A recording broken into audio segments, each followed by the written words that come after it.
my lovely Flosstube friends, welcome back to the channel. A very big warm welcome if you are new here.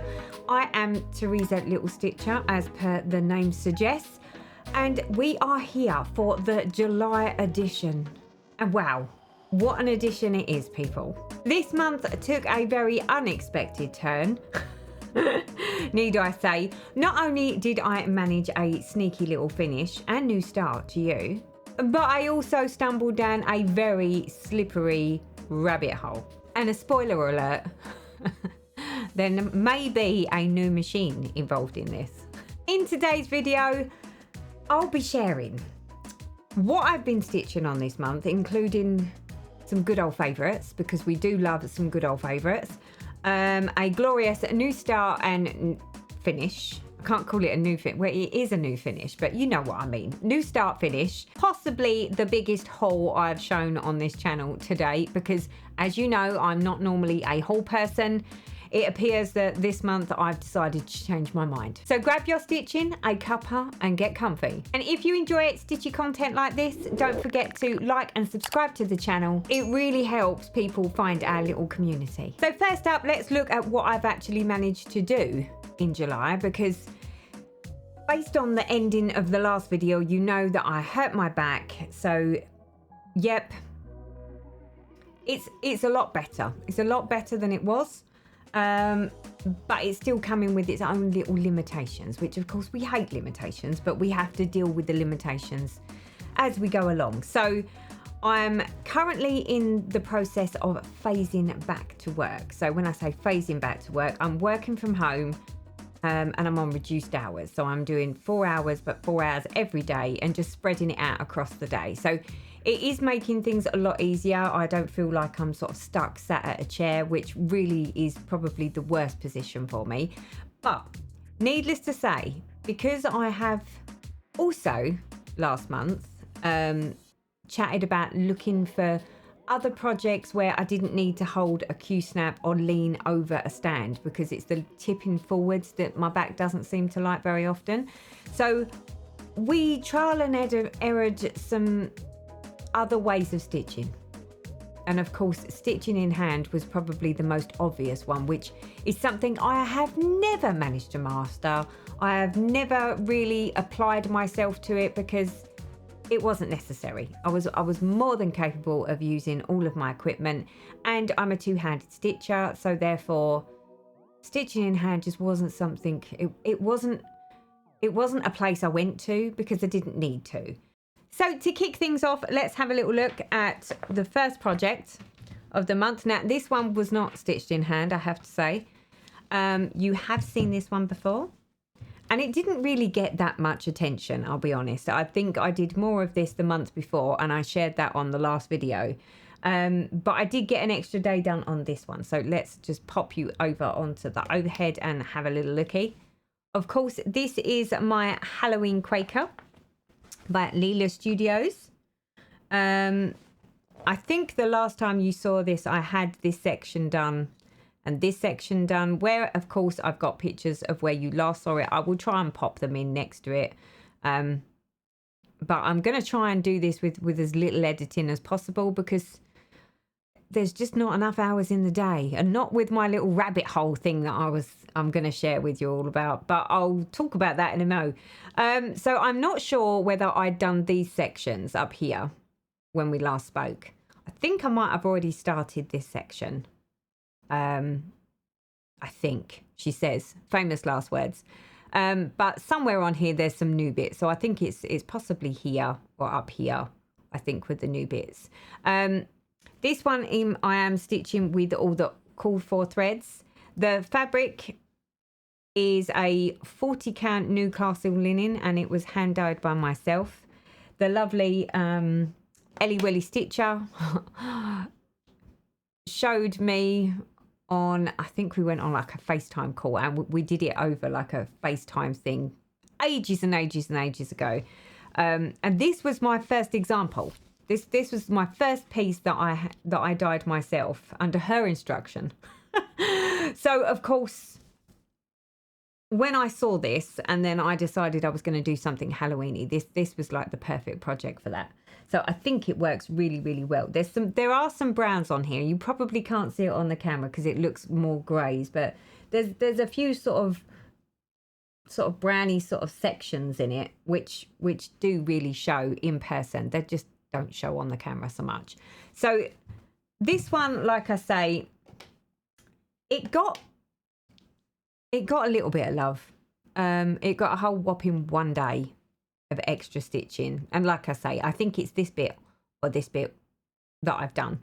The rest of it I already had done. I really do want to get back to this. I really do, because I was thoroughly enjoying stitching on it, and then yeah, the back happened, stuff happened, and it's about stitching all the things now. Well, in fact, it's not even just about stitching all the things, it's about doing all the things. I will share about the rabbit hole. So the way I'm going to structure this video, I should have said this at the beginning, but as you can see, I'm so excited by everything that's going on right now that I'm even forgetting to tell you. So what I will do, I appreciate there are a lot of people on this channel that are only here for cross stitch, nothing else. You're not interested in anything else that happens in life or what happens in like rabbit holes that I fall down. So I'm going to do all of the stitching related stuff first, and then we'll go on to the rabbit hole stuff. Okay.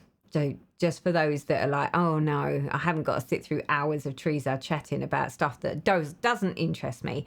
This way, all of the cross stitch and progress will be at the beginning of the video. So that was the Halloween Quaker, so that got some love. For those of you that know, I did my softly spoken stories, the Witches of Threadwell Cottage. Thank you so much for all of the lovely comments that I got back on the videos, for those that like it. It's certainly a lot more difficult than I thought it was going to be to try and do, but yeah. So next up, because of those... Because the story was about a sampler, and at the time when I was looking through, the only sampler I had was the Halloween Quaker, and I'm like, it's not really the sort of thing, not when I was sort of telling the story and the sorts of things that were in the story. I'm like, I need something that's a bit more like an actual sampler. So for those of you that have watched that, you will know that the lovely Elizabeth Weston from Hands Across the Sea made a reappearance. But it's reappearance in a whole nother fashion. I think I already spoke about this on the last video, and for those of you that missed that or I didn't mention it, this was the piece where I originally started it on, she says. Now I need to go to my notes for this, so let me see if I can get my notes up. Like I say, I'm trying to do this with as little editing as possible, so we're gonna be flipping about. So Elizabeth Weston. Right, so the first time around, I was stitching it on a 28 count Belfast linen in the colourway Tudor Rose, which I got from Pole Stitches. When I started stitching on it, I was like, at the time, I thought it looked a little bit blocky and a bit bulky. I didn't realise that when I ordered the fabric, because I like my 28 count and 25 count are like my sweet spot. So when I first started it, I was like, it doesn't look like other people's samplers do, because they do it on a much higher count. What I also didn't take into consideration was that by bringing the count down to a 28 count meant that instead of doing a single strand over 2 threads, I needed 2 strands over 2 threads. So that then made me think, oh, maybe I should have rethought this. So I did rethink it back in the day. I reached out to XG Design and got a custom piece made. And this is the custom piece fabric. Now, I don't know how this looks on the camera. In fact, I do. It looks taupey, doesn't it? It's like peachy, browny, taupey, but it's not pinky. And one of the reasons that I went with the Pole Stitches fabric is because it's very pinky, and resembles something more like this, what's on the chart. So when I first got it, this fabric, at the time I was like, I'm not sure that this is going to be the right colour. But I did start stitching on it. Here it is. In fact, why am I doing that? I've got an overhead for a reason. Let's put it on overhead. And I've got to say, when I put it on here, it looks lovely. All barring, you will notice, and this is the reason why I sort of put it away into timeout. The lightest colour threads that I've got on here, which is sort of like this outside border of this cream patch, is almost identical to the fabric. That really bothered me. Now, I loved how the fact that it was small. I loved that it was single strands. I loved all that bit, but I didn't love this bit. There was lots of suggestions at the time that I should backstitch around these with a darker colour. And I'm like, well, that's really not what the chart calls for. And given that I hadn't got further down, and when I was looking at the thread pack, so let me just pull these gorgeous threads out. Of course, it is stitched with a Verrochoise. You have to love some Verrochoise. Now, let me just untangle my little hot mess here. A little hot mess. And spin these around because it gives you a better idea of the colours. Now, that is the colour palette. And you will notice, she says, let's unravel it. Would you look at those? Most of these colours are fine. However, when we get to these ones, that one probably not such a problem. This one is a problem. That's far too close in colour. This one again, too close in colour. This one again, probably could get away with that one, but it's still very close in colour. And this one is very close in colour. So the fact that so many of the threads are so close to the colour of this back fabric, it sort of put me off. So, of course, it all just got put back in the bag. I put it into like the timeout, and then it just wasn't a priority for me. And I always said, you know, I may come back to it, but for now it's going up in the cupboards and I'm going to use other projects for my focus. Now, like I say, when I decided I was going to do the softly spoken stories and that my story was very much about a sampler, I'm like, well, I need to pull a sampler out. And I wasn't about to start a whole new sampler. Luckily for me, I was wise enough at the time when I looked at the original fabric to not necessarily just cut off the bit that I'd stitched and then repurpose the fabric. So when I made the decision, I was like, you know what? Does it really bother me that it's 2/2 and that it's on a 28 count? Because that piece that I just showed you is a 36 count.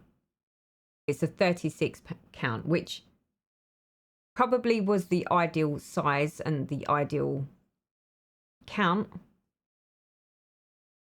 but it wasn't ideal for me. So I reverted back and went back to the original fabric, which was stitched on a 28 count, and just accepted the fact that mine will just look like a bigger, chunkier sampler. Note to self for next time, I will be more, well, it will be more thought out. But as you know, I'm not normally, she says, I haven't in the past been really drawn to samplers. However, these days it appears that I'm getting much more drawn to lots of different things. So Elizabeth Weston, of course, came out to play. It got pulled out of the cupboard, and I used this for the softly spoken stories, and we didn't do too bad. So where I've got pictures of where you last saw it, obviously I'll share that. For those of you that watch the softly spoken story videos, you will know, you will already have seen where I got to. But yeah, we're making really good progress on this. So how much did we actually do? Let's have a little look. So I think this one got a day, possibly 2 days worth of stitching. And I finished this section here, and I finished these 2 sections here. But now that I've started stitching on this, I'm sort of like, I love it. And I've been meaning to pull it out, but the rabbit hole happened. So I would have liked to have got a lot more done on this, but I think that this is definitely back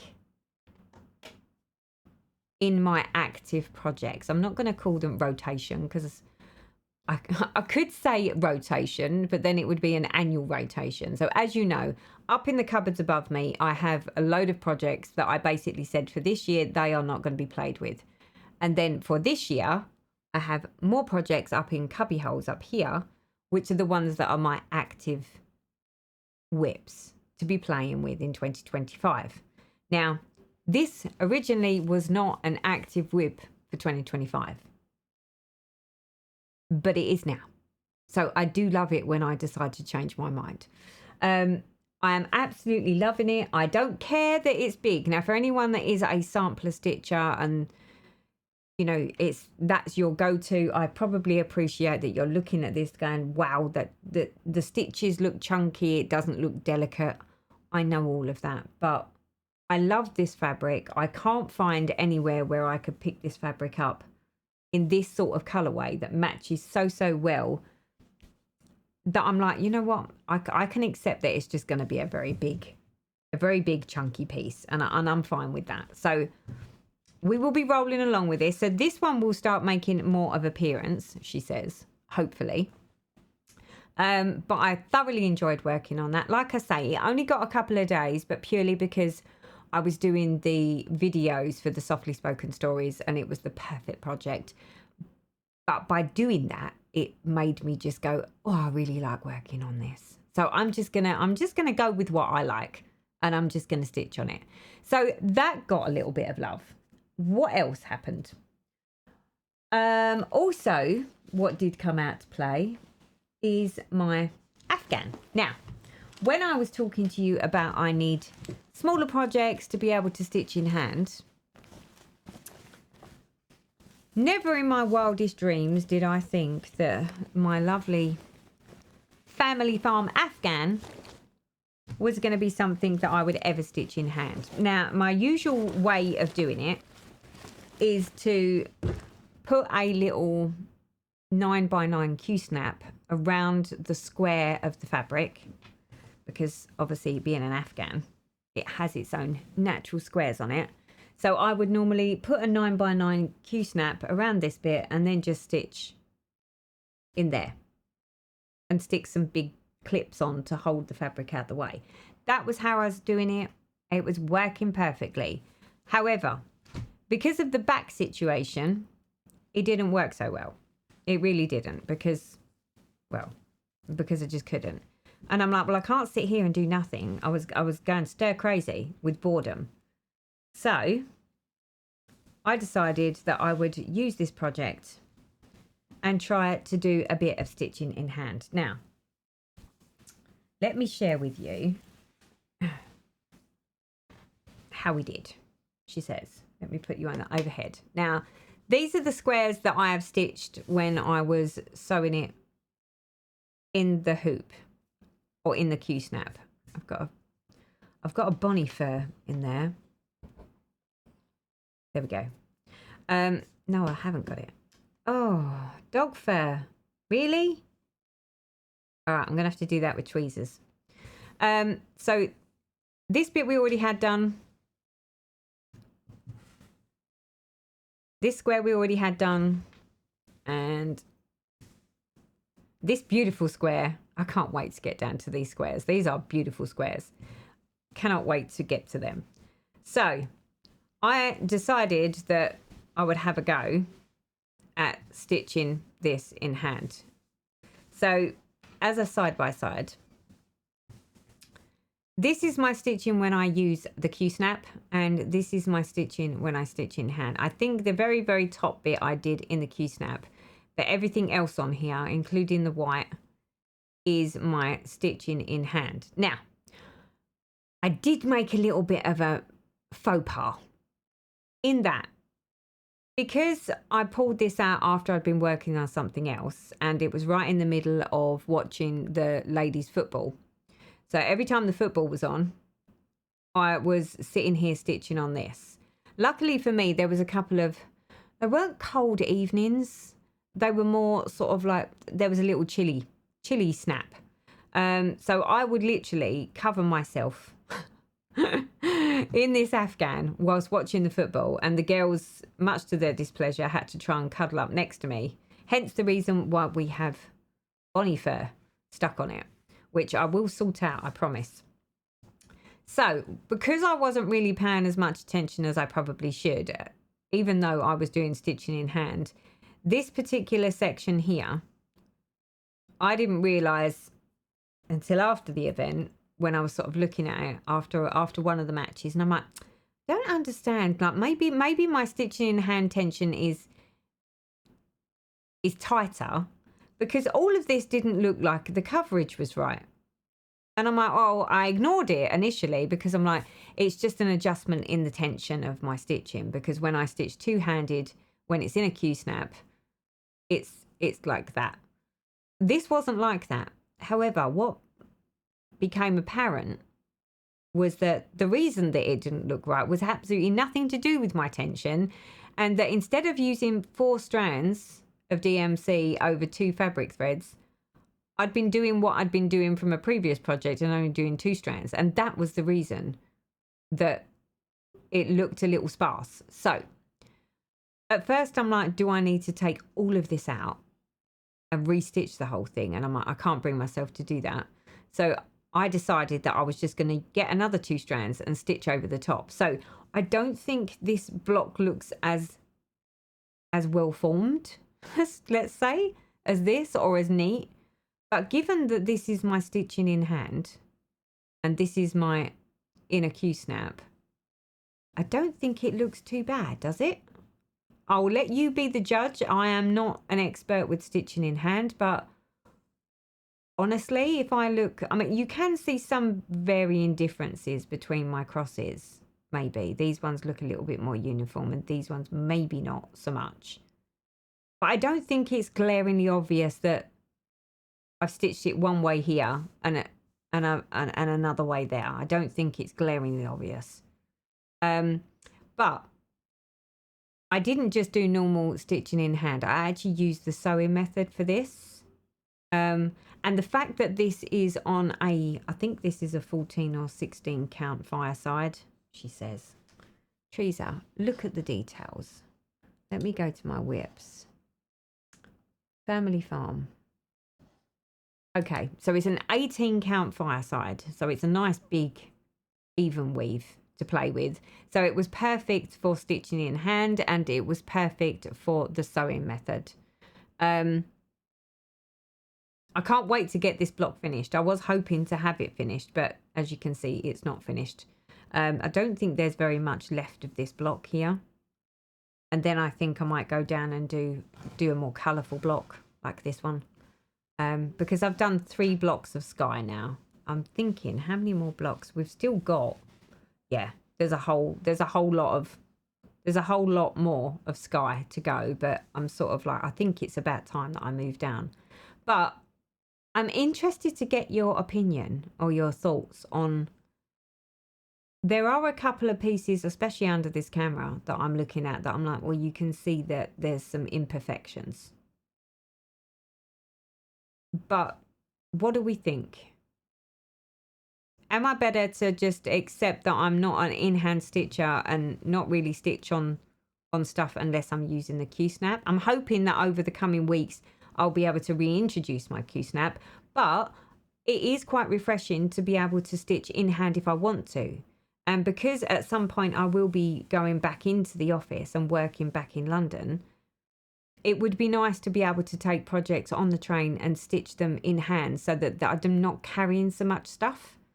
So I would like to try and keep the stitching in hand up so that I can be more proficient and have, like, you know, uniform crosses. But I have to say it would be quite refreshing in certain instances. Obviously, my preferred version is always going to be stitching on a frame or stitching in a Q-snap. I love two-handed stitching. I love how fast it is. But surprisingly, I think because this is the sort of project that it is where there's big blocks of colour, you can use the sewing method. I don't think the sewing method works so well when there's lots of changes in colours and there's only a few stitches here and there. So obviously I don't know that because I'm not an in-hand stitcher. Anybody that is, please tell me, because I don't know and you are the experts here. So, but that was my attempt at stitching in hand. I'm interested to get your thoughts. I didn't think that was too bad considering that I've never done it before. And whether once you start doing it, it gets better and better. I know that it's probably the same as everything else. I don't even know why I'm saying it to you, that it is a case of, you know, the more you do something, the better and more proficient you become at it. But yeah, I'm like, do I accept that some of my projects might look a little rough and ready around the outsides because I've stitched it in hand, but continue doing it to allow myself. I think the problem is obviously because I've only ever done it one way. Is there anybody out there that does stitch in frames and in Q-snaps as a general rule, but then also turns their hand to in-hand stitching and it all look exactly the same? And you just pick different projects that you would have for stitching in hand versus stuff that you would put on a frame or in a Q-snap. I still find that I'm much, much faster with my stitching when I'm stitching in a Q-snap or on a frame. But that said, I was surprised. I was very surprised about how fast I did actually manage to go with my sewing method stitching. But I don't think it's the same when you just do the point and stab version. I don't think it's as fast then. But I'm interested to know if anyone else does it and whether you can easily adjust between the two, between two-handed and the sewing method. But that is the project and that is the progress that we got on the Afghan. So the Afghan got 2 days worth of stitching. And like I say, both days that was being stitched on, I was watching the football. So I was, needless to say, I was probably had my mind elsewhere because I was busy in myself. The Afghan actually lives in a Hands Across the Sea bag, which I was gifted lovely from Jeanette. Jeanette is one of the lovely ladies from the retreats, although saying that, I haven't seen her at our retreats for a while, but she gifted me this gorgeous bag. I think I shared it on here before. I think it's Hands Across the Sea bag.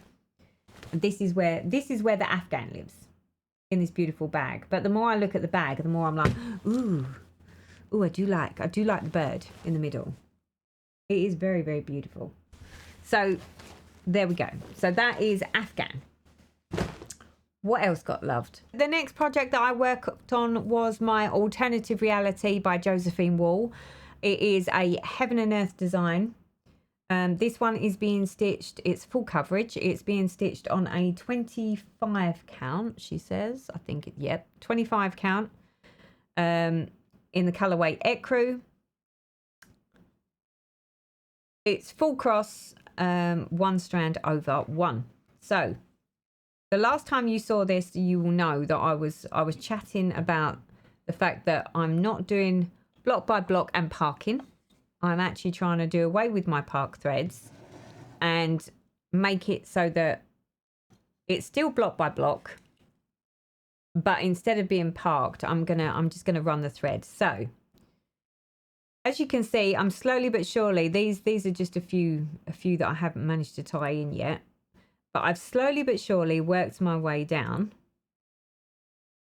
And this section here is where I have been working. And where I've got pictures of where you last saw it, of course, I'll put those in. So like I say, I'm working in blocks and then just running the thread to use the thread up in and around. Now, I'm not going very far because my counting is really not good. So because of that, what I'm trying to do is I will run it in the first, say, 20 stitches to the right or 20 stitches down. If it goes much more than that, I end the thread rather than making a mistake and going wrong. So this one, as you can see, I've got a hand, I've got more of an arm. I've been working on this section here. It looks like I've not completed the block here, but this is purely the stitches that I stitched in from up here. So this is the bit that I like. It's like it gives me some reference points. But I'm not doing cross country. It's anything but cross country for me. It's still block by block. I complete a block and then I move to the next block and then run the thread. And if that leaves me with these portions here, I'm fine with that. So alternative reality got 3 days worth of stitching. Now, what did come about and become very apparent was that I've always used Pattern Keeper. I have dabbled with a bit of Markup XP, just not a lot.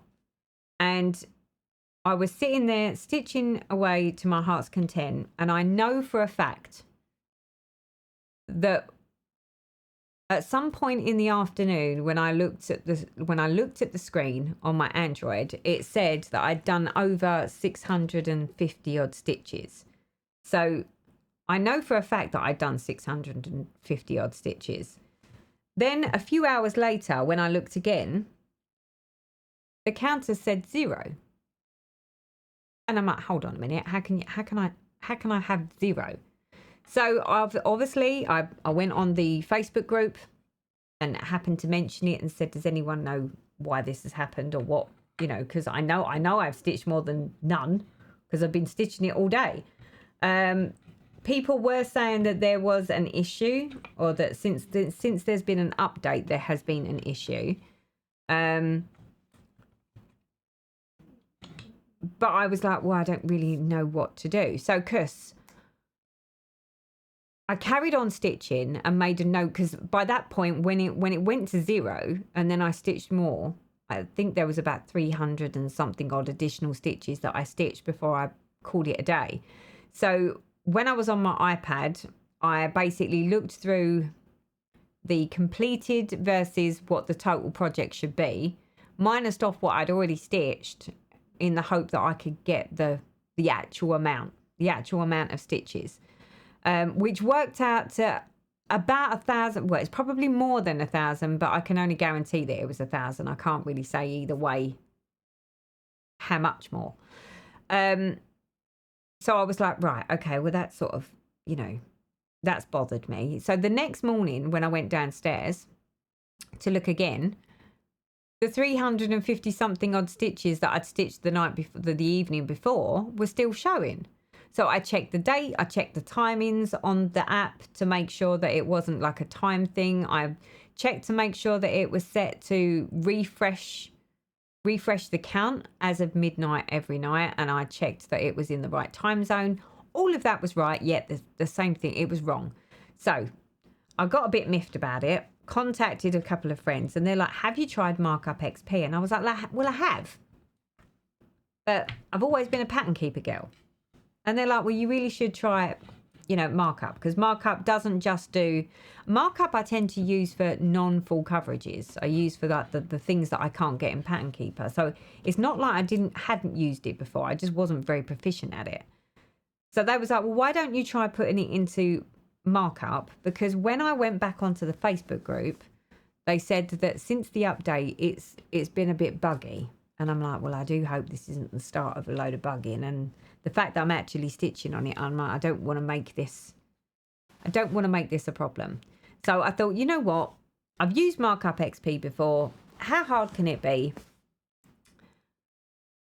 So I, in my wisdom, decided with help from friends and gurus, because we have to have our gurus, decided that I was going to transfer the information from Pattern Keeper to Markup XP and start stitching it using Markup XP. Well, I didn't realise that there is a way to actually mark off a whole page.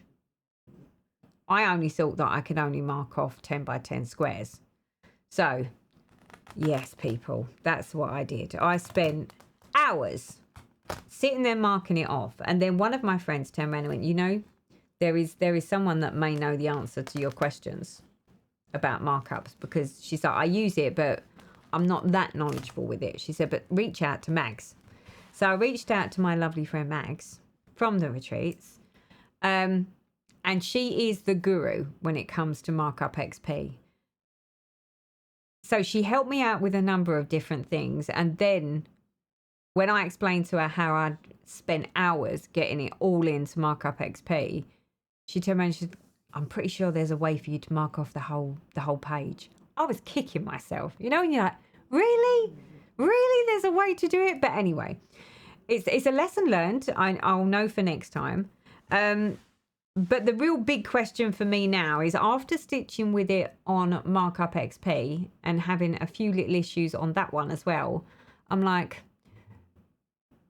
do I really want to stitch this on Markup XP, or do I want to carry on with Pattern Keeper, because that is what I know? So at the moment, I've got a foot in both camps.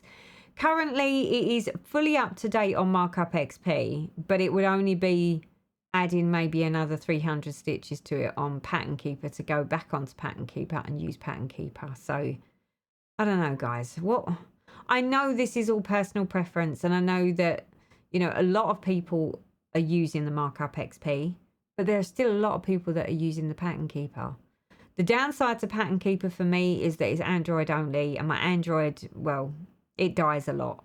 Not as in that it breaks. It's just that I never remember to charge it. So every time I then do want to sit down and do something, I'm like, damn it, I forgot to put it on charge. Because I stitch on a whim. I don't like, okay, tomorrow I'm going to stitch on a full coverage. That would just be too easy for me. Whereas at least on Markup XP, it's on my iPad, and my iPad is always charged. So, yeah. Undecided on that one. So, needless to say, Alternative Reality did have a little bit of love, but it was a challenging bit of love. So, oh, she did get some love. And you know when you need to itch the scratch the itch. Well, I needed to scratch the itch, so I did. And I keep saying I'm going to make her a focus piece, but it's just so much harder to work on this than it is some of the smaller stuff and the other stuff that I have. So she did come out to play. She will be back out to play along with other full coverages. Just, yeah, when I've got time. And then finally, it's about time I showed you the surprise project. So I've got a gorgeous bag for starters. Look at this. How fantastic is this bag? Let me take my project out so you can see inside the bag. This is like my most favourite bag so far, I think. I don't think I've ever loved something quite as much as this. But look at this bag. How gorgeous is that? This is one of my bags from the lovely Susie. She does the retreats, the Essex Needles retreats, and she does the Essex Needles retreats. She does I think the Bella retreats. She does the No Bam retreats. She does lots of retreats. And we get these gorgeous bags. So this is one of Susie's bags. I've decided that this is going to be my finishes bag. So this is where everything's going to go that gets finished, that needs something doing to it. So what have we got here to share with you? You will know in my last video, she says, that I decided I was going to stitch on this lovely Strawberry Faire by October House Fibre Arts. I loved it when I saw it. I decided to stitch it on my West Green Loft Yarns hand-dyed linen in the colourway Chalk. All of my linen is on a 28 count fat quarter. I wasn't sure how I was going to get on with this. And I have to say, I was pleasantly surprised, people, because here is my gorgeous little finish. Would you look at that? It is absolutely adorable. More dog fluff. More dog fluff. Why is there dog fluff all over everything? It's the dogs are molting, especially bonbons. It's like molt season. There we go. How gorgeous is that? I used all the called for colours, which was Crescent Colourworks and Weeks Dye Works. Absolutely loved it. Absolutely loved it. I've decided I'm going to turn this into a little cushion because it's about time I did cushions. I always finish things as flat folds, don't I? They're either flat folds or you know, wall hangy type things. I don't do cushions, and I'm like, I want cushions in my life. So I've decided that this one is going to become a cushion. And I've still got so much fabric left. Look at this. So I just need to cut it off the fabric. She says that's the back. Cut it off the fabric, and I've still got all that fabric left. So it's going to be a finish. It is going to be a finish. I will talk about the finishing side on the haul section, because I actually decided, right, okay, well, I want to finish it. I want to turn it into a little cushion. On the picture, let me show you the picture. On the picture, you can just see on the outside edge, it's got like this nice sort of chenille edge. I'm gonna assume that it's something like Lady Dot creates. So I had the same idea. I would like to do something similar. So of course, we needed to make some purchases. But I absolutely love this. So my Strawberry Faire was started, stitched and completed in 13 days. I know. And again, this one was being loved. This one was being loved whilst I was watching the football. So between this and my Afghan, this was what I was doing with myself. Absolutely loved it. Now I just need to actually finish it. But of course, I couldn't finish it and sort of have an FFO. Because I didn't have the bits and pieces that I wanted to do the finish. I've got backing fabric. I've got a rough idea of what I want to use. I want it very simple and let this just, you know, do all of its talking. But obviously I need the trim, and I needed to order the trim. And before I can decide on what backing fabric I'm going to have, I need the trim here. So that's the reason that it's not FFO'd. Otherwise, it would have been FFO'd in a jiffy. Of course, I'm not a cushion maker. I will need to go and look to see how other people do theirs, because I don't really do cushions. So that will be new to me. But that is all of the stitching that I've actually achieved in July. So, like I said to you, there's a lot of haul, because, yeah, I reached out to the community. I thank you all from the bottom of my heart for all of the lovely, lovely comments on the video and on the community post that I put out. All of the ideas and suggestions. Of course, there were so many of them. I was just like, wow. But then that triggered the whole purchasing spree. It's a thing. I don't normally do it. So I'm going to cut myself some slack. I am not going to sit here and beat myself up for spending money on stuff. But yeah, I did find some lovelies, people. I did find some lovelies. So the lovelies. Let me share the lovelies with you.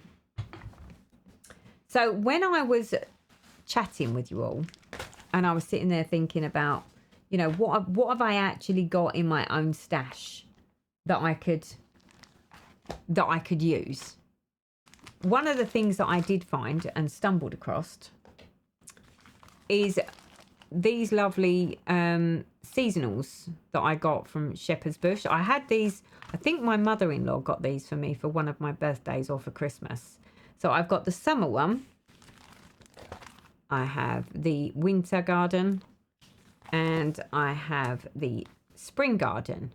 And I was like, these are perfect little smalls. They're not very big. I'm like, they're perfect. However, I can't show you the back of them because the chart is on the back. That's how small they are. What I didn't realise is the called for fabrics for these are not something that are easily attainable. Not here in the UK anyway. So for instance, so this is the Spring Garden one. So this one is calling for a 19 count cork linen in antique white. The Winter Garden is calling for an 18 count linen in Star Sapphire, which is actually the same colour, I think, as the colour that I'm going to be using, or that I am using for my Frosty Knot Garden, which is coming out to play on my birthday. Because I said I would start another chatelaine, or bring in another chatelaine into my rotation on my birthday. And that looks, I'm sure that one was a sapphire star colour, but obviously it's a much higher count. Trying to get it on an 18 count, yeah, 18 count might be a bit more tricky. And then the final one, which is the Summer Garden, calls for 18 count lamb's wool. So I reached out to the lovely Chris at Nimble Thimble, because I was like, I'm pretty sure that the lamb's wool is very similar to the material that I used for my stocking that time, for the shepherd's bush stocking. It's a good job I did reach out to Chris at Nimble Thimble here in the UK, because she actually had some lamb's wool in the 18 count. So here it is. This is my 18 count lamb's wool, ready for this piece. When I spoke to her about the other two, she was like, I haven't really got those. She said, leave it with me and I'll see whether I can get them. So she's seeing whether she can source those, but she hasn't actually got them. But that's the reason I've got stickers on here. Chris from Nimble Thimble is going to try and source them for me. But you know when it's just like, you know when you sit there and say, I haven't got any projects. I've got projects. I've got plenty of things that I could actually start. But one thing that has become very apparent is I've got lots of things, but none of it is kitted. But because in the past I've made the mistake of getting something, kitting the whole thing up, then putting it in a basket or a box ready to start, by the time I actually get round to like looking through, which is probably 2 or 3 years later, I'm like, those things are not sort of the things that I'm being drawn to. So it's like it's almost like my tastes keep changing. No doubt at some point that will come back and then I will want to stitch on those. But what I am noticing is it seems a waste to go and kit lots of stuff up and then have the possibility that I'm not going to stitch on it. So I've always been of the mindset, well, don't kit it up until you're ready to stitch it. But as proof have it, this time round, I was looking for something to start and start quickly.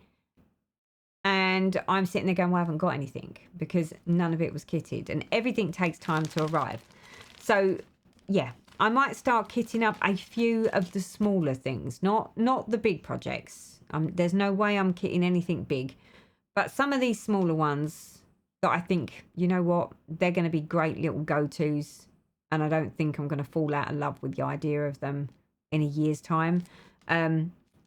I'll pick a selection and a handful and kit them because it proves the point that I'm sitting there going, well, I haven't got anything. I did have stuff, I just didn't have it kitted. So yeah, so there's my first purchase.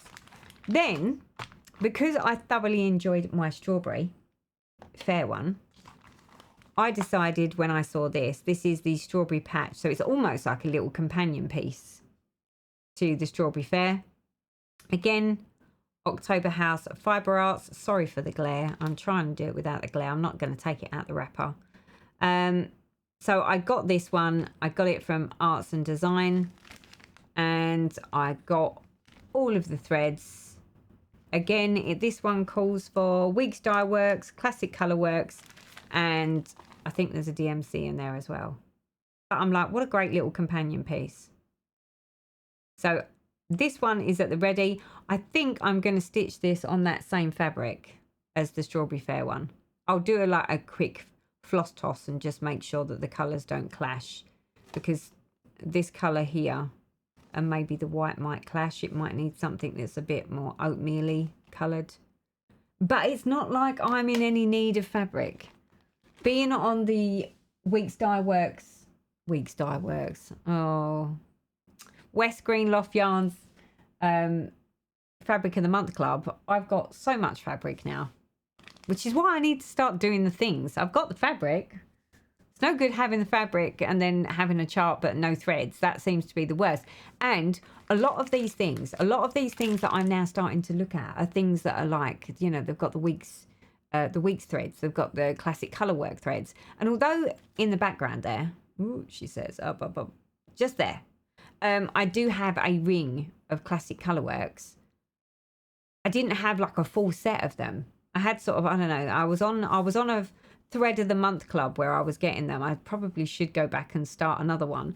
But the problem is I've already acquired, I don't know, from A to E, because it was done in like alphabet.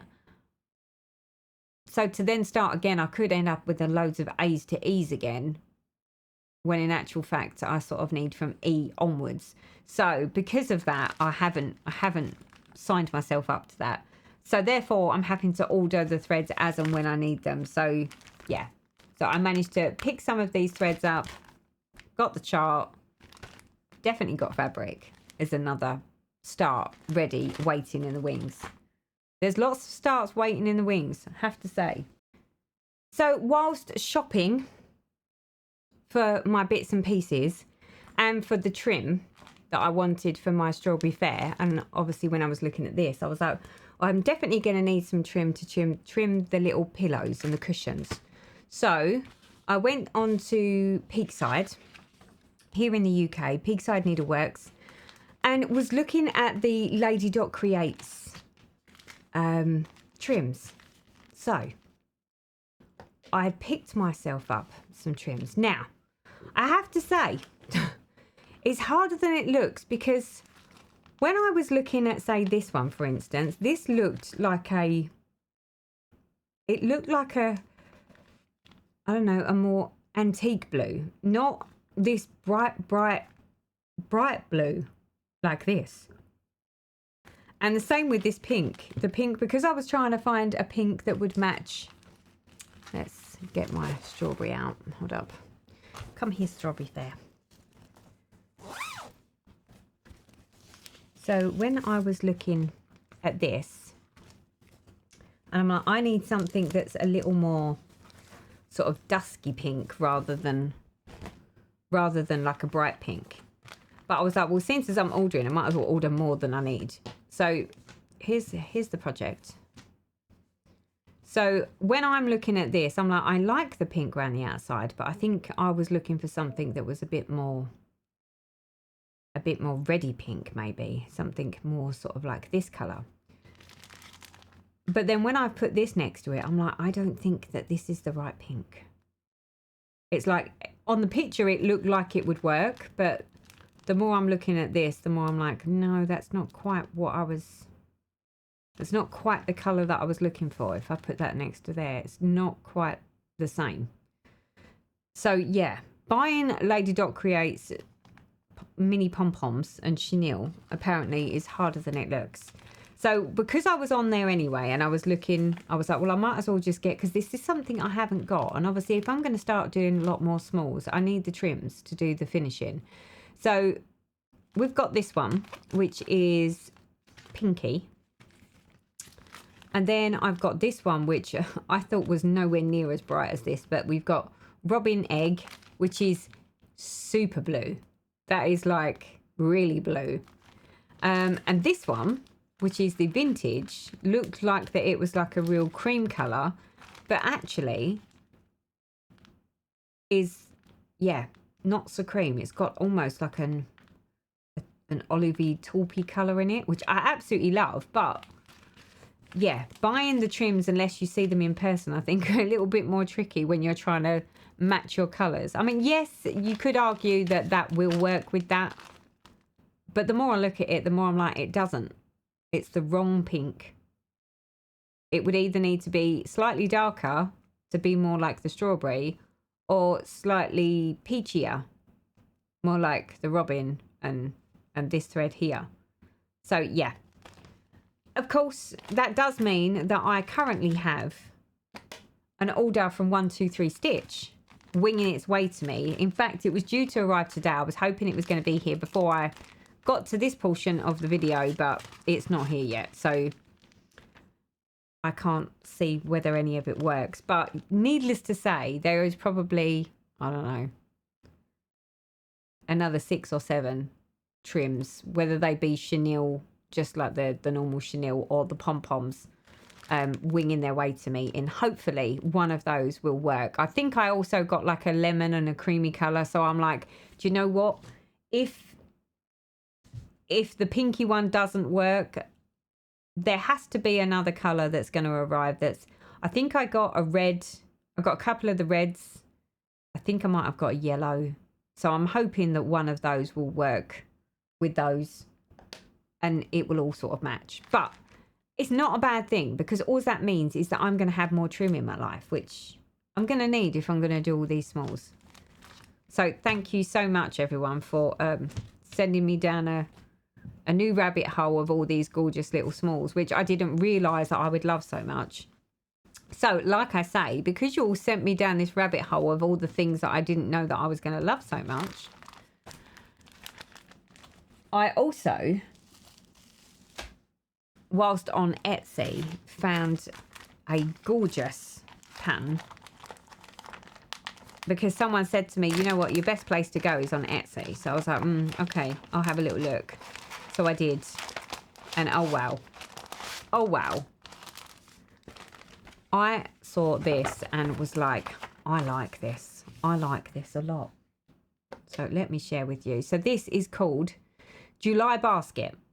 Now, I love the fact that it's got a UK flag in it, but it does come with 13 country flags included in this chart.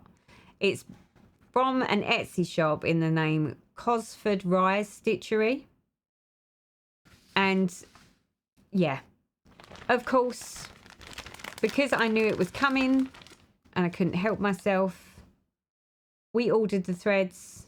So we've got all of the, look at those colours. I love, love, love, love. Love, love, love, love, love, she says. I think they're all classic Colourworks and WIPS. And I think there's one DMC. But what I did manage to source as part of my little shopping trip about the chenilles and the pom-poms, and this is the one that is called for, is Lady Dot Creates chenille in the colourway Union. So I managed to get that. That's what sort of caused this to happen. Because when I saw this, I was like, oh yes, that'll work perfectly. So we have another thing ready to start, and again, I've got the fabric for this. I mean, I don't know what it actually calls for. The project itself is not very big at all. I mean, it's 100 stitches wide by 60 stitches high.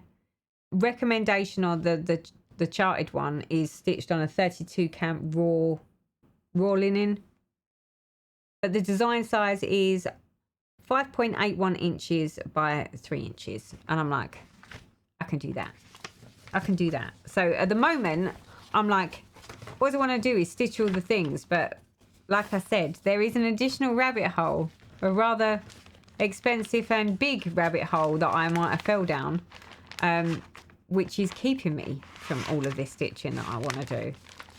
So let me put all of this back. I'm sorry about the crinkling.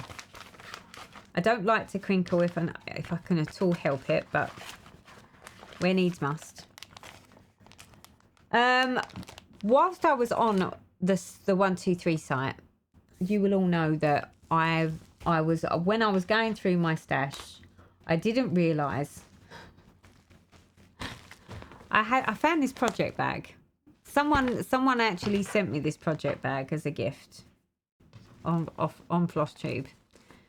And I obviously had the thought in my head that I was going to do a stocking. So I decided that I was going to put stocking stuff in the bag, but then didn't actually remember that it was in the bag. So it was only when I was like, why is there an empty bag in there? And then when I actually opened it, I'm like, oh, it's not an empty bag. So we have a new shepherd's bush stocking. This one is Harry. Because I was gonna do the Harry stocking bag and I was ordering from Etsy anyway, of course I needed to order the charm packs. So I got my charm pack and I picked one up for a friend as well because it made total sense. I've got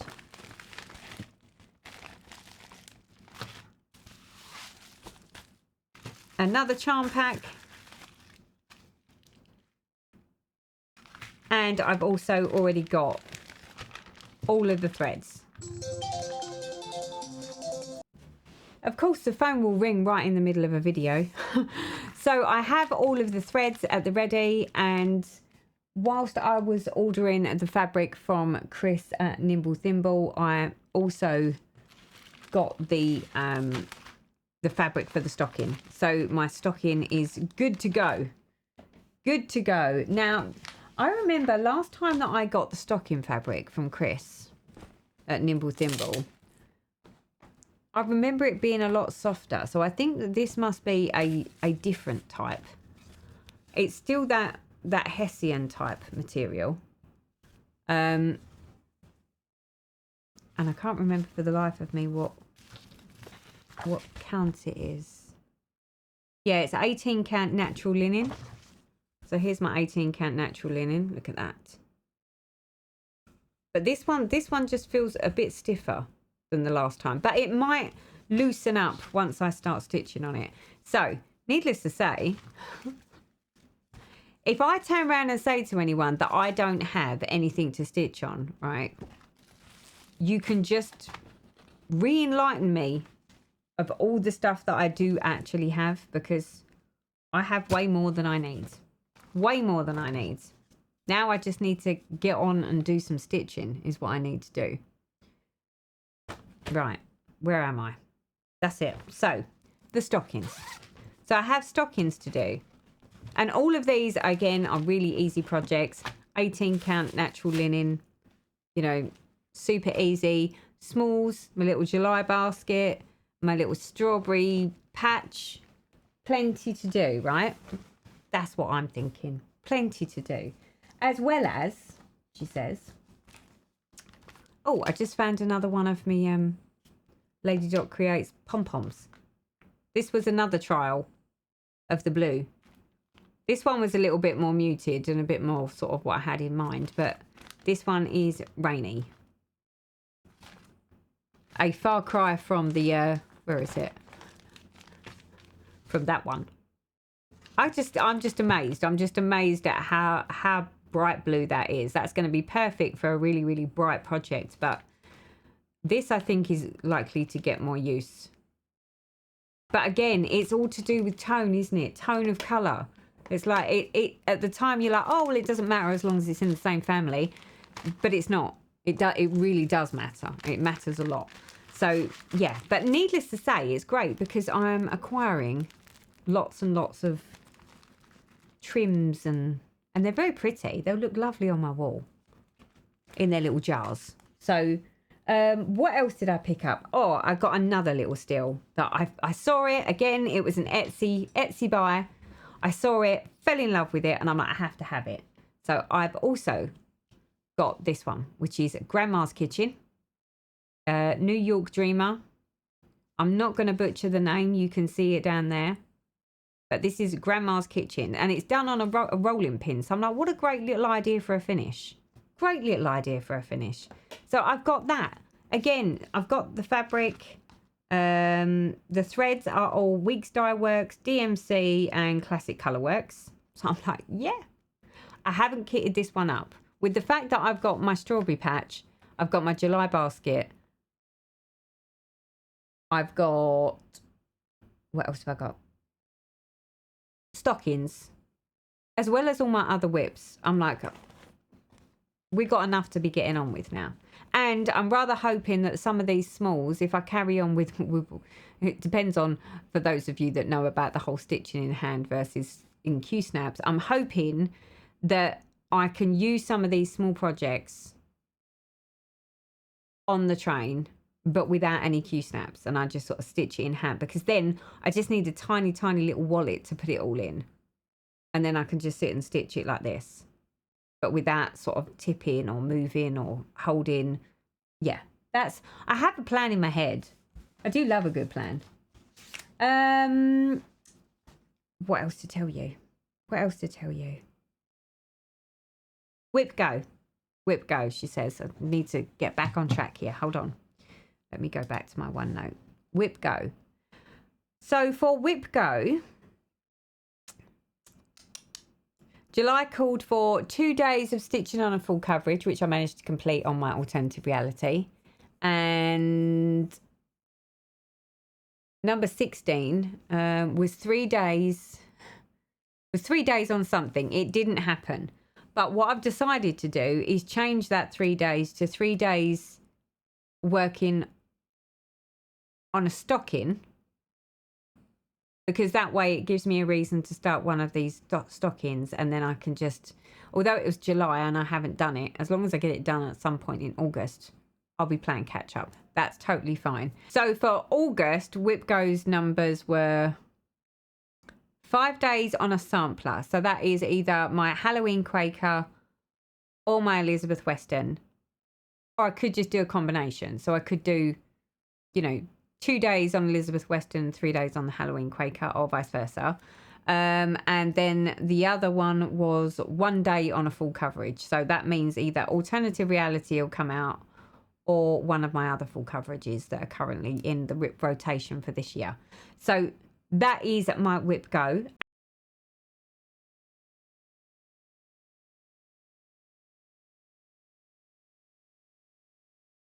Just going to put them on here. They are gorgeous, people. So this one I love, and I've already got an idea of what this one should be. So this looks like it is Willoughby. It is a lovely, like, lilac-y colour. It is a beautiful, beautiful lilac-y colour. And for those of you that know, I did the cricket collection. I've done the winter, I've done the autumn, I've done the spring. The only one that I haven't done is summer, which the template of it shows a real lilac-y, purpley fabric. And I'm like, you know what? This would work well for that. So we could already have found the fabric needed for that project. I think it may do. Again, it would need kitting, but it would be nice to have all 4 seasons. And then the other one that turned up is this one. It's more of an oatmeal colour. I mean, to be honest, this would be perfect for, where is it? God, everything's everywhere now, people. This could be a good option for that. Although that, I don't know, is that too dark? What do you reckon? Does that look too dark? Does it need to be more sandy coloured? Because the problem is this colour, this is the colour that I originally had, looks to be too light, I think. I don't know though. No, it does, because there's white. All of that white, I think, will clash with this. This could work. But is it going to be too dark? Is it going to then clash with these bits? Do you know what? Let's do a floss toss while we're sat here, shall we? Like I need any more things added to this video, but let's have a little look. So these are the colours. So let's put that on there. Yeah, see. Oh no. With that, what colour is that? Khaki mocha. That khaki mocha is like too close. Too close on there. So the ones that I think would clash on this one. Let's have a little look. Should we unpackage? I'm going to have to unpackage for this. I apologise in advance for the rustling.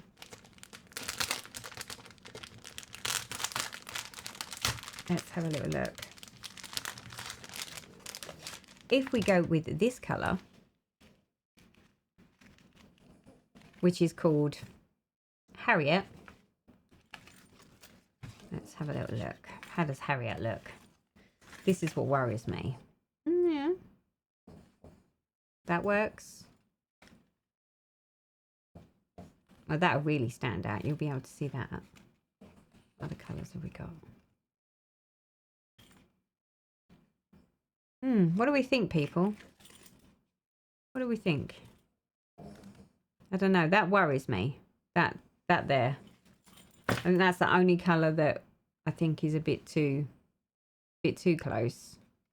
All of the other colours I think we'll be fine with. Could be the one. Who knows? It's not like I haven't got enough that I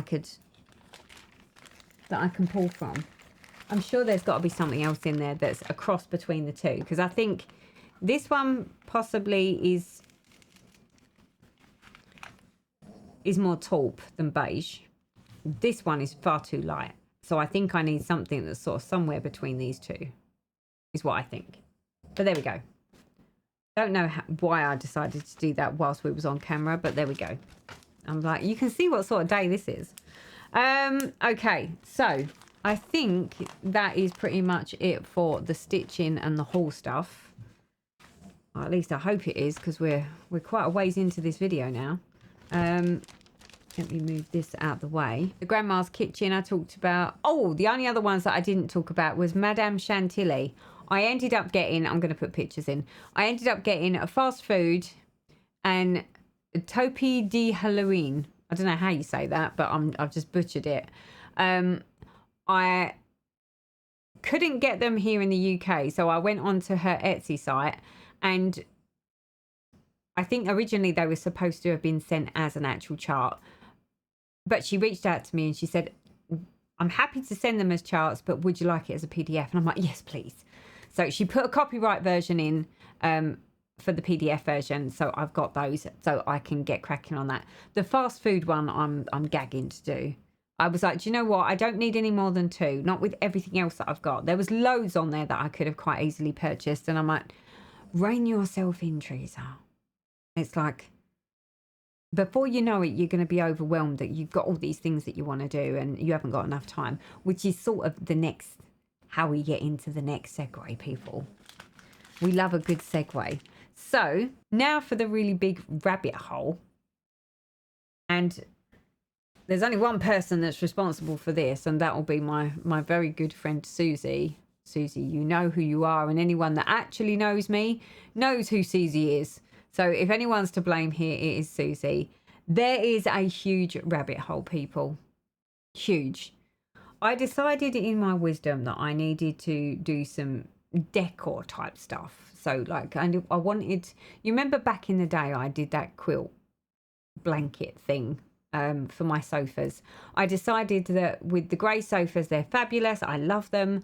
But I do need something to go over them to protect them from the little puppy paws in the winter, and just protect them from the dogs, of which are down there sleeping. So I reached out to her and said, you know, I've got this idea. I want to make like these. I don't want like whole covers to go over my sofas. Hence the reason why I can't buy something.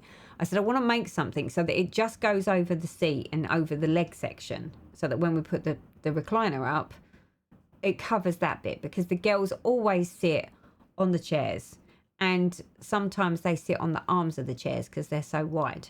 So I'm like, 1 or 2 of these arm covers would be great. I said, and these seat things. I said, but I don't want them all the way up the back as well. It's like that, the whole sofa doesn't need protection. It's just where they're going to sit.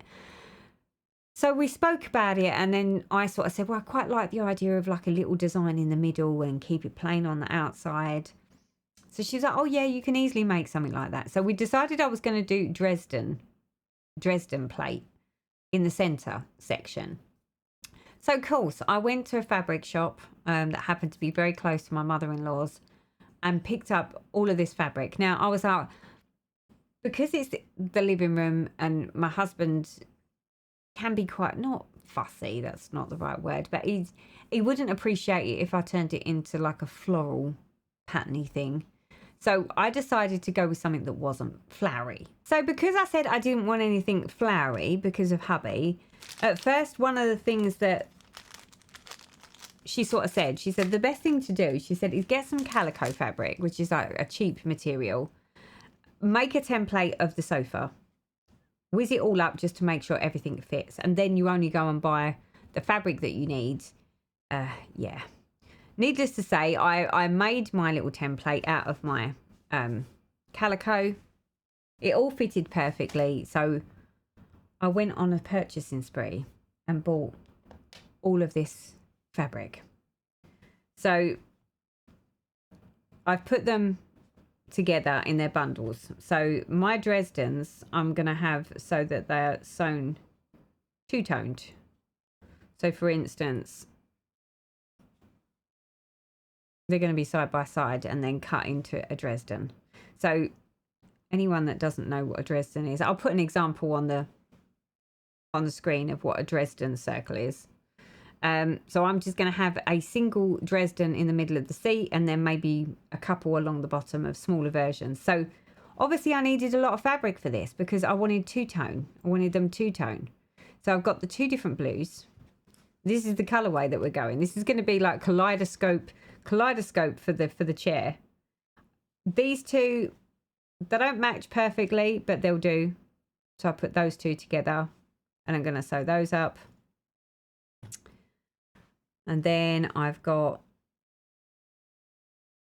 two different yellows to go together.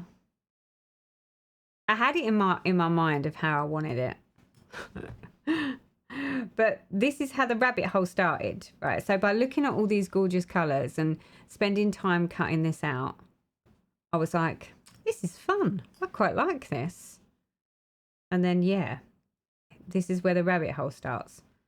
So the green and the green. And then we've got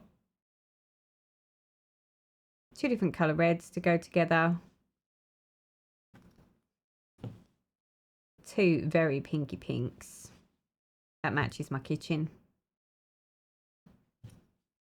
And then we've got some gorgeous lilacs to go together. Obviously, I haven't put these together, but I'll explain that why in a minute. More greens, just different tones. And then I got something that was a little bit less vibrant and went with the beiges. So you sit there and think, oh, okay, so she's going to make like a little quilted seat bottoms. That's how this all started, and that was I was quite all right with that until I started looking at stuff. So, like I say, I'll put a picture of what the Dresden circle is going to look like, or what it looks like for those that are not into this sort of quilting type stuff. So the plan was that was what I was going to do. So then I was like, well, before I start actually playing with these and turning them into the Dresden, I'm like, I better have a bit of a practice run with the whole sewing machine and, you know, do all the things just to make sure that I don't mess it up, because the last thing I need is for it all being messed up. So that then sent me down this rabbit hole of what can I make that will just sort of like give me a bit of practice, because it's been a while. So I'm like, I need something to practice with. So I was like, well, you know what? I've got a great idea of what I could practice with. And that would be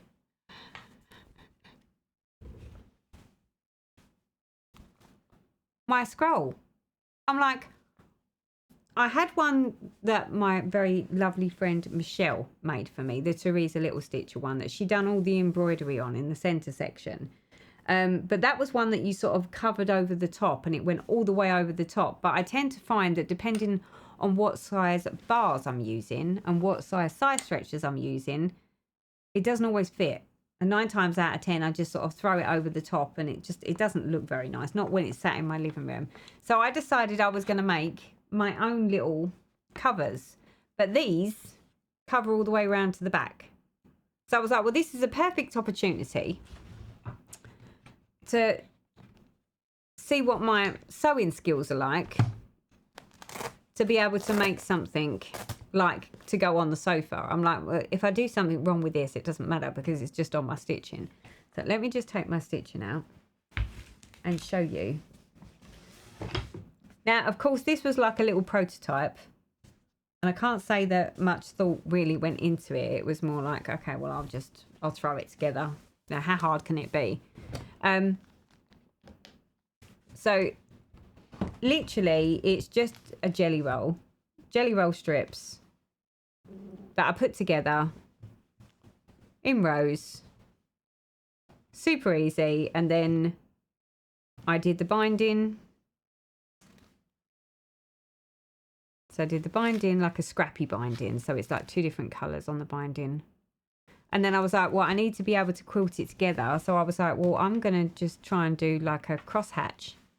So I did. And at first, I was like, it's not coming out quite as I thought it should. So like, prize example, if I roll you to here.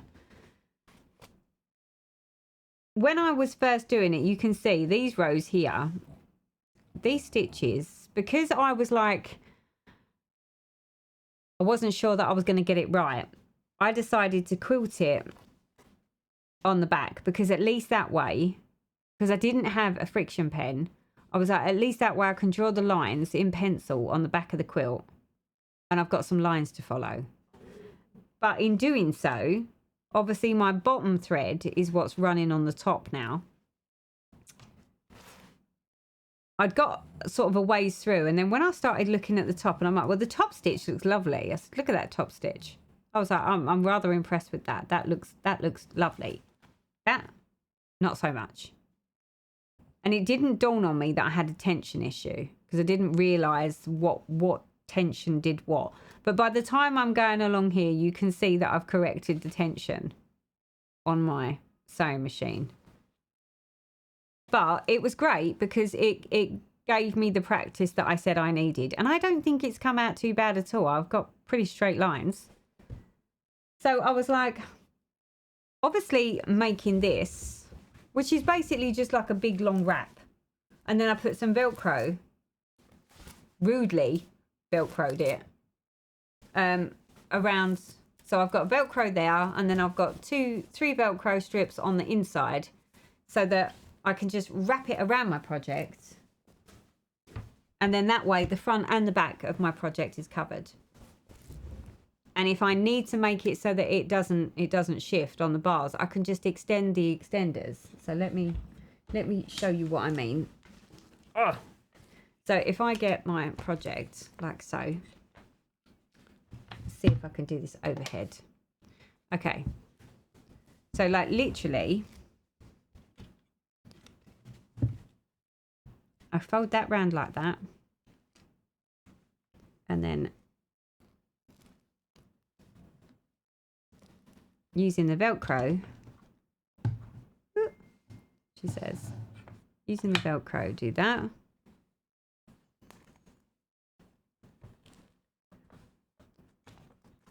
And then because obviously, depending on what side stretchers I'm using, because that's like the key, depending on what side stretchers I use, I can tighten the side stretchers so that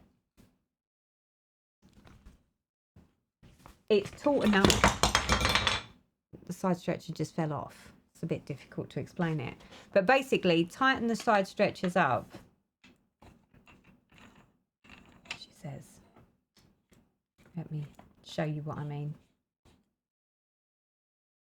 Tighten the side stretchers up enough that it doesn't matter. I've left enough room so that other than the really, really big side stretchers, any side stretchers that I put in here now and tighten them up just a smidgen will basically make it so that when I'm in transport and I'm carrying this, I'm sorry, you're off screen now. When I'm carrying this, it won't fall off.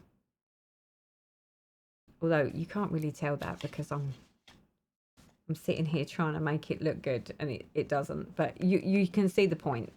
That's basically how it works. It's not working quite so well when you've only got one side stretcher in it, but it works. And then when it's sitting on my stand, my entire project is covered. So whereas, say, for instance, my alternative reality has lost all of the colour in the easy guide, half of the reason that that's happened is because it's the sunshine. The sun has been, like, you know, while it's been left open and exposed, it's lost all the grids. Hopefully with this can't happen or won't happen. So anyway, that's sort of what sent me down the rabbit hole. So once I started doing a little bit of that, I was like, oh, I really quite like this. This is very therapeutic. So then I was watching all of the sewing stuff and all of the quilting stuff. And I'm like, well, curse. I become overwhelmed. Then the Festivals of Quilt was taking place. And I really wanted to go. I got loads of FOMO from the Festivals of Quilts. And I was like, all that fabric, just think all the fabrics that I could buy. What did pop up was that actually there was some deals on some sewing machines. And when I saw them, I was like, oh my God. I mean, they were. I mean, some of them were like, I think there was one on there that I really liked the look of. And I was like, £14,000. £14,000 for a sewing machine. And it was like, well, you know, it does embroidery and it does sewing. And I'm sure it does. But yeah, it sort of sent me down a rather chaotic rabbit hole. Then when my husband come home, I said, do you know what? I've made the executive decision. I'm going to buy myself a treat. I'm going to buy myself a present.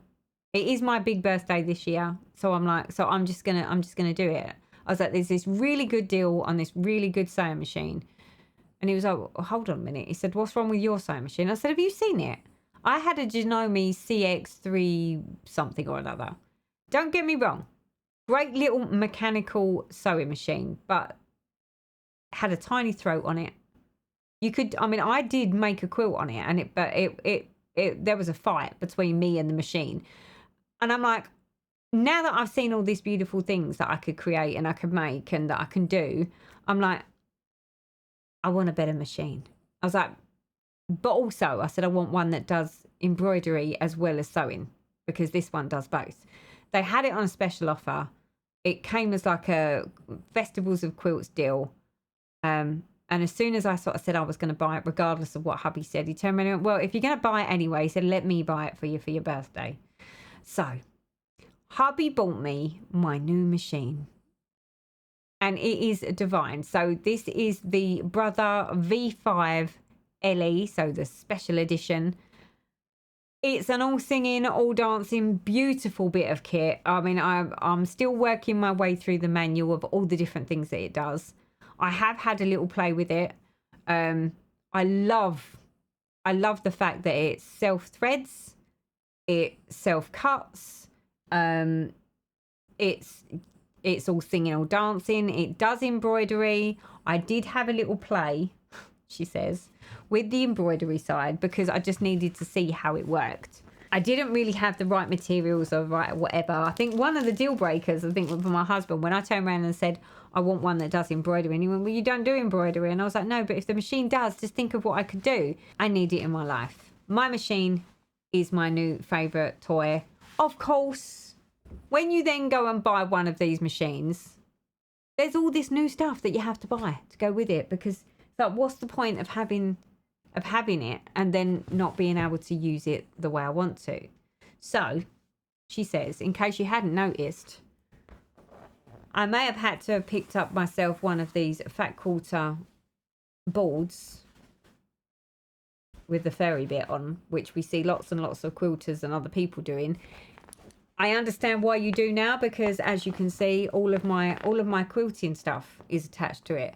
I was sitting there thinking, I'll get it anyway because it's great for when I'm showing my projects, but it may be that this is all it's going to be used for, because I can see that there's going to be lots and lots of quilty type stuff or sewing machine type things going on in my life. So I bought myself one of those because that made total sense. Then obviously you fall down the rabbit hole of all the things that you need to have for your new machine, because it does embroidery and it does sewing. I've got one set of threads that I use for the sewing side, and then there's another load of threads that are used for the embroidery side. So I bought myself a little bit of extra storage. Of course, that is not going to be enough. I realised that after the event. What else did we get? Oh, people. The fabrics. I've fell down a serious rabbit hole. So I invested in a set of very good quilting scissors. These are my scissors. They are Karen K Buckley Perfect Scissors, 6-inch. And they are, you know, when we talk about cross stitch scissors, these are sort of the same thing. These are like, they have that beautiful, they've got great little handles on them, and they have that snap. Can you hear that? And sharp doesn't even cut it. They are ridiculously sharp, those ones. So I needed something such as that. I also needed rotary blades, which when I was doing all my finishing for cross stitch, I was sitting there thinking, God, I can never work with the grids on my cutting mat. And it was like everything would always snag. I thought it was a user error. I thought it was just I was cack-handed and wasn't very good. How wrong could I be, people? How wrong could I be? It was the rotary cutter. Because the first thing that Susie said to do is get yourself a couple of extra blades. So I did, and I was like, oh, is that all that was wrong? I just needed new blades, because literally it was just cutting through like butter. I wasn't having to put loads of weight on everything. It was a deal breaker. Then the next thing I decided to buy, because obviously I fell down this whole rabbit hole of quilty type stuff, is the Pretty Pins by Laurie Holt's Being a Bonnet. They're double pins. So they're not like a single pin. They're like 2-prong pins. They are over there, but I'm not going to get them. I got those because they're great for putting on your seams to make sure that when you're doing your blocks, that when you put the seams together, they don't shift. And I'm like, I'm going to need all the help I can get, because I'm still learning. It looks like a delivery's just pulled up outside, so I might have to pause the video for a moment and come back to you. Right, now took delivery. It wasn't one of mine for once. It feels like every delivery that's turned up at this house is for me at the moment, because it's like buying, more buying. So, of course, because I decided I've got this new all singing, all dancing, beautiful, beautiful sewing machine, I needed fabric, right? You need fabric to go with the sewing machine. So I've purchased myself lots and lots of gorgeous fabrics. Would you look at these? So we've got a couple of fat quarters. I also ordered myself some SF 101, because I'm in the middle of making another project, which I'll show you the picture of, because I haven't actually done it. And then I've also got, look at this, sandal patchwork palette. It's gorgeous. And I have ordered another one, which is my Lighthouse 10-inch patch, which is currently in use, which I will show you in a mo. Of course, because I've now delved down the whole quilting type avenue, I needed extra tools. So I went on a spending spree with Creative Grips, and I got myself some new ones. I thought that the ones that I had for all my cross stitch finishing were perfectly fine. Honestly, I thought they were perfectly fine. Until I got these. And these have got like grippers on the back. They're like etched on the back. They hold on like for dear life. And they're so much easier to read off of. You've got like the black lot of 1.5s. And then everything in the white is on the inch, which is great. And then also on this side, it's got a 1/4 inch seam. And on this side, it's got a 1/2 inch seam. I'm just like, how did I not know about these before now? So I got myself this one. I also got myself a big one. And I've also got, I think it's a 12 by 12 square version as well. Because they are just, yeah, it is game changing. I didn't realise, you know, when they sort of say, you know, you can do the job and you don't have to have all the tools. You might not have to have all the tools, but it makes it a lot easier, is all I'm saying. I'm finding this out. I also purchased myself, I mean, it was another very expensive treat. I ordered the tiles. It's a rotating self-cutting mat, but it's magnetic and it comes with little magnets. Now, I've convinced myself in my head that it is going to be a game-changing purchase, not just because I've now looking at doing like the quilty type stuff and like sewing stuff, but it's also fabulous for my cross-stitch finishes, because the amount of times that I've had to pull out this massive, great big, sort of like almost 1 meter by 1/2 meter wide self-healing mat just to cut out some little squares of fabric for cross-stitch for my finishing, or for my, for my flat folds. And it's just like, it's an array of stuff that comes out, and I don't need all of that stuff that big. So I've gone with the circular cutting mat that rotates round, so I don't have to keep rotating round with the magnets. And yeah, that's winging its way here. It's been taking forever to get here, but I'm assured it's on its way. Because I'm doing my Dresden circle, I've also got a Dresden plate. But what was really handy is not only did I get the Dresden plate, but it also came with, she says, if I can find it, hold on. It also came with circle plates, which I was like, who knew? Now, at first I was like, well, what am I going to be doing that's circular? And then it dawned on me that it's perfect for cross-stitching. I'm sorry, more crinkling. So, these came with it on Amazon. And I'm like, what a great idea. Now, they're little like individual circles. As you can see, I haven't opened the packet. I haven't done anything circular yet. That's still to come. I'm still working on the straight lines here.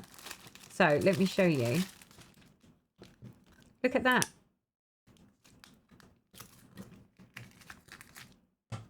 They're like little circle templates. What a great idea. Can you imagine when we want to do like a little circle thing? And I've got either the outside edge or the inside edge. But game changer. I was like, if nothing else, buying the Dresden plate was a great idea, because I now have circles. So, as you can imagine, I've gone a bit crazy with all the different projects that I want to do. Massively. All I want to do is play on my sewing machine all the time and come up with, new ideas. So one of the ideas that I've come up with, and I've actually started it, which is one of the reasons that I've not done any of the cross stitch stuff that I've said that I'm going to do, is this. She says, I'm going to make a duck or a goose. So I'm in the middle of making the patchwork goose, the 20-inch one. And depending on how he goes, I might have to do the little smaller companion piece and do the 16-inch. So I have actually started putting him together. Or I say putting him together. I've started the patchwork. So be kind, people. All right. Just saying. I don't think my joins are necessarily 100% perfect, but it's all in the trial and all in the trying. And I am very trying. So here is where I've got. I mean, I love the fabric. It's going to be a very pink goose, this one. So here are my fabrics. Most of them I don't think are too bad. That join's okay. Maybe that one's not so good. That one's really not so good. But it's a work in progress. I seem to be able to get these middle ones okay. These outside ones, I don't understand why they're not. It may be my cutting's wrong. I don't know. I might have to get. Well, I mean, Susie's promised me that she's going to help me to sort of like master the art of what I need to know. But I've tried where I can to try and get them so that they match up. They're just not 100% perfect. That bit doesn't matter, because obviously I just needed the shape of the pattern, because I need to cut it out of this fabric. So So yeah, so I'm not 100% happy with how they don't necessarily completely join, but some of them worked out okay, some of them not so much. But yeah, absolutely love this fabric. Love, love, love. That is the reason that I'm like saying, oh dear, oh dear, oh dear. I've seen some amazing stuff. I really want to try applique. I really want to try applique, especially the fact that my machine has the ability to put in the based stitch. I've got a Cricut cutter, so I could actually cut all of my felt pieces out, or all of my applique pieces with the cutter, so that I don't have to cut them out, because my cutting skills are not that great. And then it will satin stitch all the way around, and it blanket stitches, and it does all these decorative stitches as well as all the embroidery.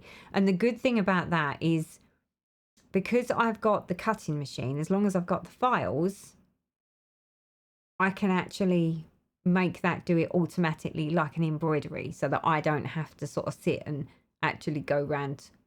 Yeah, I've got all the ideas. I've got the kit, it appears. So I'm like, you know, you just need to practice, Teresa. So what better way to do it than to be, you know, picking fun projects like Goose to trial it on. I mean, at the end of the day, it's my Goose. If it's not got great joins and seams, then, you know, I can accept that. But because obviously I've gone down this whole rabbit hole, I've had to buy everything. You know, I've got fabric glues. I've got, for embroidery, the embroidery machines, you use pre-fill bobbins. So I've got tons of these for the embroidery. But obviously I've got a big embroidery hoop and I've got a small one. This is the small one. The big one is big.